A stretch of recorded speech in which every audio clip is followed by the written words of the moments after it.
عمران خان صاحب خپل ووټ په ګډ پاکستان کې بیخي زیات لري او موږ انشاءالله په دا کې ډېر سرګرمه یو او دا ووټ به موږ انشاءالله ګټو هم.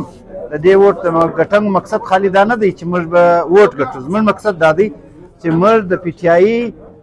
کوم چې سټیج دی هغه و دنیا ته وښکاره کړو چې پی ټي آی تر اوسه پورې ښه په منظم طور باندې او په مضبوط حیثیت باندې انشاءالله دا ګرده طریقه کار باندې خپل ووټران لري او د عمران خان صاحب د رهایي دپاره انشاءالله موږ ولاړ یو. خو دا چې ولس په دا خبر دی چې عمران خان صاحب خپل ووټ لري، هر کوچنی سپین ځوان او ښځې دا ګرده په دا خبرې دي چې د عمران خان صاحب څه حیثیت دی. د هغه بعد موږ د خپل کینډیډیټ سره که بېشکه زموږ انتخابي نشان بدل وي، موږ د خپل کینډیډیټ سره چې د عمران خان صاحب تصویر وسو یا په ګلۍ کوڅه کې د ده دپاره پروګرام وکړي، نو انشاءالله په دې کې 100% زموږ امید دی چې دا ګټه هېڅکله د بلې خواته نه سي تللی، نه څوک وړی سي زموږ انشاءالله.